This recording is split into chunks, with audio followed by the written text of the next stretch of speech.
The N3TC has a firm commitment towards supporting the communities through which the N3 toll route traverses, and has a vision within the context of its Touching Lives corporate social investment program of a transformed corridor stretching its entire route from Sadara to Heidelberg. The key to this vision is education, which is at the very core of all N3TC's CSI initiatives and begins with vital early childhood development.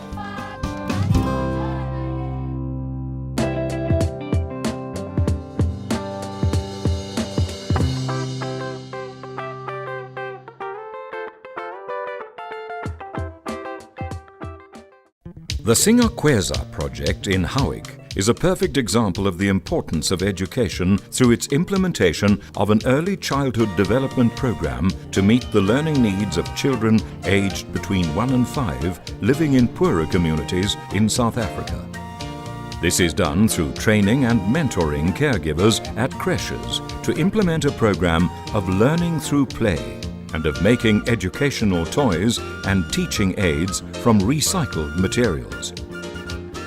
Singakweza believes strongly in empowering women who have shown initiative by helping them to improve their creches and converting them into educational centers of excellence, as opposed to merely providing a babysitting service. The difference in the children is phenomenal. When you see the children in our creches, their eyes are light and sparkling. They're interacting with the teacher, they're interacting with each other. They're ready for knowledge, they're ready for learning. And I find it so exciting to see the interaction from the teacher's side too, because so many teachers see themselves as merely a babysitter, just an arbitrary person who must just sit there and make sure the children are safe during the day. And suddenly they see how important their role is, and they are interacting and engaging with the children, and the children respond so beautifully. So it really is so exciting to see the program working.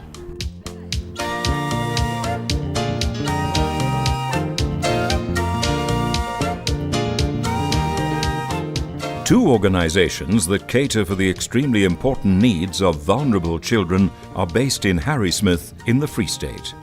The Mamelo Support Group in the Intabazwe Township provides after-school care for children through a multi-purpose center where they receive a nourishing meal and have the opportunity of playing board games, reading, and getting help with their homework. The group describes its purpose as providing prevention and early intervention to curb neglect and maltreatment at home. The champion of this amazing support group is Manana Malloy. Daai mense ek is baie lief vir hulle. Want tate kon me Andy en tate Neil told me CEO regtig ek is baie lief vir daai mense. Regtig het my gehelp. Ja, want dit was nie so gewees hierso. Die kinders hulle sommer op die grond gesit en dan het vir ons kappes en die meubels gekoop. Ons het nie toilet gehad nie en dit was lelik daar agter want die mense wat daar by die hostel bly, hulle het so kommers en al daai dinge. Ek lees altyd daar by die Isaiah chapter 41 verse 10 to 13 and then do not fear but God is there. Yeah, he will hold you on the righteous right hand. Yeah.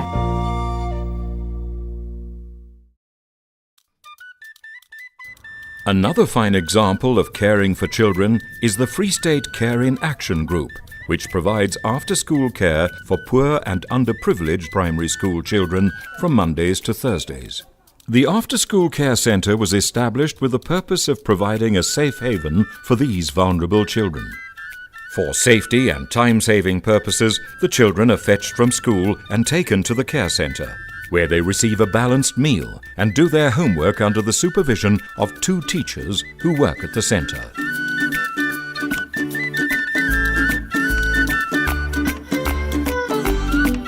Of course, a hugely important aspect of all education projects is teaching people from all walks of life the importance of the environment, of protecting and nurturing our rivers and streams, the wetlands, grasslands, and forests. Wattled cranes are the rarest crane on the African continent and listed as critically endangered in South Africa. The Kzn Crane Foundation forms part of the Wattled Crane Recovery Program, which is a partnership of 5 world-recognized conservation NGOs working to prevent the extinction of the wattled crane in South Africa through ecosystem preservation, environmental education, research, captive breeding, and the release of cranes to supplement the dwindling population. We have a certain category in our program which really is a focused effort to leave a legacy. So we see these as long-term investment projects where we can really make a difference, whether it's in education, early childhood development or environment.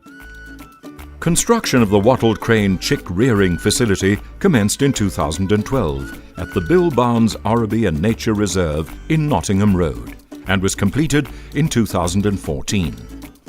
The facility is used to rear chicks destined for release into the wild that are reared by human chick mums, dressed in specially manufactured costumes from the time the chicks hatch to the time of release, when it is believed that they can be integrated into the resident floater flocks. Crane chicks must be reared in strict isolation from humans to ensure that they are fully integrated into the wild. So the main aim is to get these birds to a point where that we know they'll instinctively forage, that they will want to be in a group of birds, because that is the natural place, that is the place they are going to go and be released to, and that is called the floater flock. Now this is a big mixture of birds of different ages, and they're not paired off yet. They haven't gone off to find their territories and go and make babies. So what we will train them to do next year is to be fit enough to fly as far as they need to. We will teach them how to be in a flock and to encourage them to learn that that flock is their safety, and that they can roost in water, and that is so predators won't get to them. And once we can teach them those three things, and that we will do next year with the new birds, then we can release them to those floater flocks. And the rest of the education will come from that floater flock. The Crane Foundation's vision is to use cranes as a vehicle for increasing environmental awareness, based on the species' absolute dependence on freshwater wetlands and grasslands.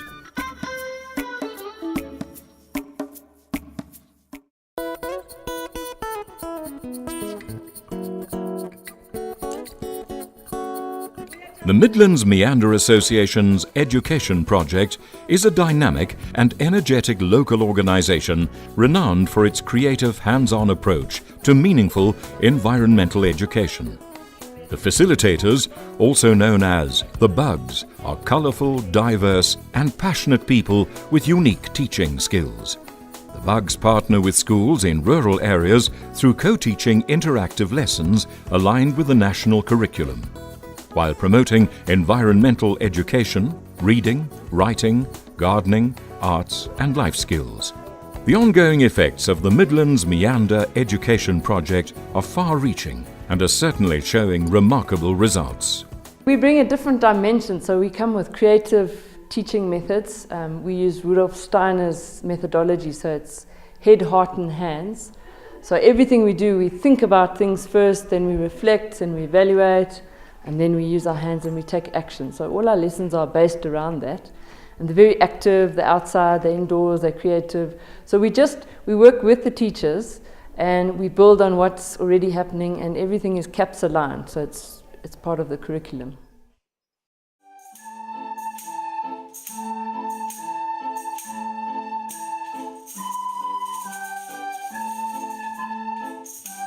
Music Voyage is a grassroots, community-based music project that connects youth with the creativity and discipline of music.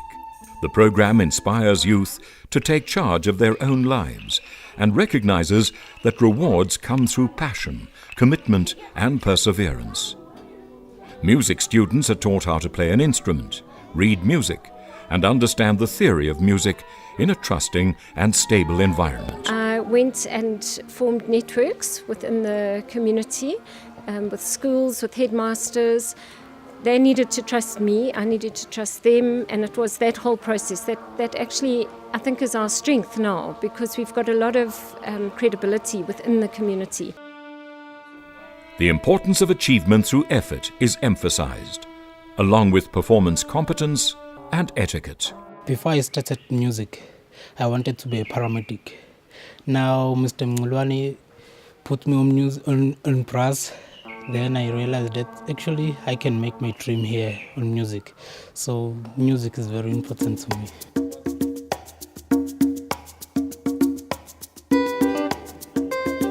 N3TC, by the very nature of its business, prioritizes maths and science on its education agenda and has committed a large portion of its Touching Lives efforts towards projects that are specifically aimed at learners and organizations that excel in these subjects. Another project making an enormous difference to both teachers and pupils is the Mobile Laboratory Project, devised by the Midlands Community College to address the problems experienced at rural secondary schools as a result of lack of resources and suitably qualified physical science educators in the Midlands. Technicians, appointed and trained by the Midlands Community College, use the mobile laboratories to visit the schools and provide hands-on education, incorporating practical experiments and demonstrations to learners at 43 under-resourced schools. It's the feedback from the teachers that most students at some schools are taking science, as science was a subject that was feared by most students. Most students were going to accounting. So what happened is when we come to the schools, the other students are actually standing outside and want to learn what's happening inside. So more and more students are taking science. ProTech, the Programme for Technological Careers, which was established more than 25 years ago, identifies talented pupils and puts them on a supplementary enrichment program made up of Saturday classes in English, mathematics, physical science and careers guidance, and provides assistance with university and bursary applications. The commitment is huge. Every Saturday, 30 Saturdays a year, 1 week every school holiday, Easter, July and September, for 3 years, and for some of them 5 years if they start in grade 8, so they really do work hard. The ProTech vision is to be a leading contributor to the human resource pool for technological careers by equipping students to succeed in secondary education. Most of my free time I was doing maths and physics, not neglecting the other subjects, of course. I also did my civil tech, engineering design, engineering drawing. But it really helped me a lot, though, because you really go the extra mile, because the teacher can only do so much for you. It's up to you to go further what he has given you or she has given you in class. And that's what I did, and that ProTech helped me to do that as well. If you look at our whole CSI program at the moment, it affects directly the lives of about 70,000 people up and down the corridor. I strongly believe that our program is going to make a difference to the N3 corridor, which is the backbone in many respects of South Africa as a transport corridor and as a leisure corridor of huge importance. And so it's a massive privilege for us to be able to be involved in the communities alongside that corridor.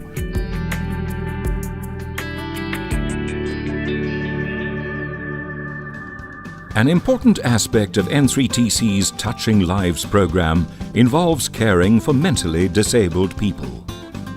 The Sunfield Home Fortuna in Balfour provides a multiracial, caring and home-like environment for a wide spectrum of mentally disabled people.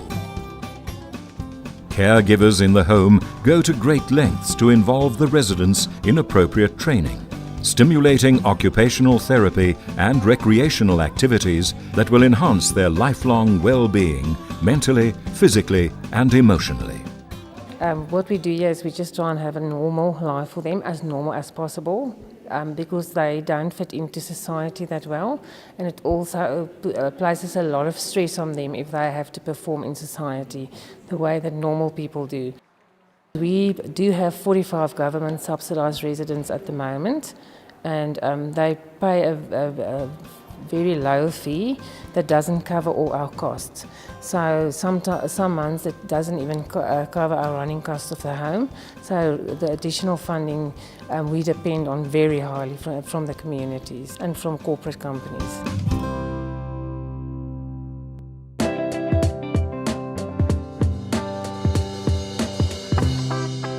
The Maloti-Drakensberg region of South Africa is a registered World Heritage Site, renowned for its biodiversity and cultural values, and is the habitat for a critically endangered species, the bearded vulture. We've got both the Cape vulture and the bearded vulture. The bearded vulture is obviously incredibly threatened. There's only about 400 bearded vulture left in South Africa, about 100 breeding pairs, and the Maloti-Drakensberg Park is one of the most important for that. Giant's Castle, the central Drakensberg, is really important for both species, for their breeding. You can see there's a roost site behind us where they roost every night, and then they've predominantly breed on the escarpment of the higher berg.